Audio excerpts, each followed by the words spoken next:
የሰኔ ጾም ወይም ጾመ ሐዋርያት በኢትዮጵያ ኦርቶዶክስ ተዋሕዶ ቤተክርስቲያን ሥርዓት መሠረት ከሰባቱ የአዋጅ ወይም የግዴታ ጾሞች አንዱ ነው።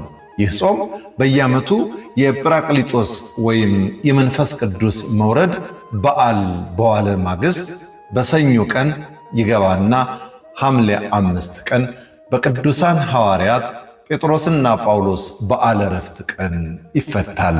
የዚህን ጾም መንፈሳዊ ምስጢር ለምን እንደምንጾምና እነማን መጾም እንዳለባቸው በአመክንዮ እና በቅዱሳት መጻሕፍት መሠረት በተወሰነ መንገድ እንመልከተው።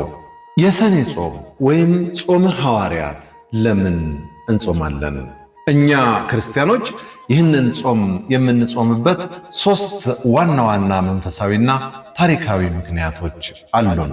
የመጀመሪያው የሐዋርያነትን አርአያነት ለመከተል ጌታችን ኢየሱስ ክርስቶስ በምድር ላይ ሳለ አይሁድ ደቀ መዛሙርትህ ለምን አይጾሙም ብለው በጠየቁት ጊዜ ሙሽራው ከእነርሱ ጋር ሳለ ሚዜዎች ሊጾሙ ይችላሉን? ነገር ግን ሙሽራው ከእነርሱ የሚወስድበት ወራት ይመጣል፣ በዚያን ጊዜም ይጾማሉ ብሎት ትንቢት ተናግሮ ነበር። ማቴዎስ 9-15 እንደተጻፈው ጌታችን አርጎ በ50ኛው ቀን መንፈስ ቅዱስ በነደደ እሳት አምሳል በሐዋርያት ላይ ከወረደላቸው በኋላ ሐዋርያት ወንጌልን ዓለምን ዞረው ከመስበካቸው በፊት አስቀድመው በጾምና በጸሎት ራሳቸውን አዘጋጅተዋል። እኛም የሐዋርያትን ፍልስፍናና ፈለግ በመከተል መንፈሳዊ ኃይልን ለማግኘት እንጾማለን። ለአገልግሎትና ለስብከተ ወንጌል ስኬት ሐዋርያት በጾም ውስጥ ሆነው ሳለ መንፈስ ቅዱስ መመሪያ ይሰጣቸው ነበር። ለምሳሌ በሐዋርያት ሥራ 13:2-3 ላይ እንዲህ ተጽፏል። እነዚህም ጌታን ሲያመልኩና ሲጾሙ መንፈስ ቅዱስ በርናባስንና ሳውልን ለጠራኋቸው ሥራ ለዩልኝ አለ። በዚያን ጊዜም ከጾሙና ከጸለዩ እጃቸውን ከጫኑባቸው በኋላ ሰደዷቸው። ይህ የሚያሳየው ጾም መለኮታዊ ጥሪን ለመስማትና የስብከተ ወንጌል አገልግሎት እንዲከናወን ታላቅ መሳሪያ መሆኑን ነው።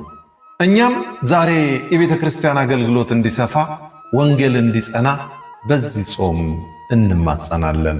ሦስተኛውና መጨረሻው በረከትንና ሰላምን ለማግኘት ነው። ሰኔ ወር የክረምት መጀመሪያ ገበሬው ዘር የሚዘራበትና አገር ወደ አዲስ ምርት ወቅት የምትሸጋገርበት ጊዜ ነው።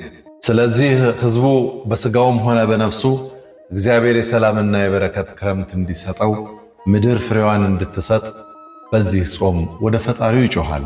እነማን ናቸው መጾም ያለባቸው? በኢትዮጵያ ኦርቶዶክስ ተዋሕዶ ቤተ ክርስቲያን ቀኖና መሠረት ይህ ጾም የአዋጅ ወይም የጋራ ጾም በመሆኑ እያንዳንዱ ኦርቶዶክሳዊ ክርስቲያን ሁሉ መጾም አለበት።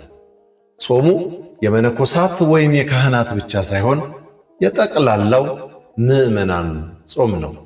ሕፃናት የጾም ዕድሜያቸው ከደረሰ ወይም ከ7 ዓመታቸው ጀምሮ ወጣቶች፣ አባቶችና እናቶች በሙሉ የመጾም ግዴታ አለባቸው።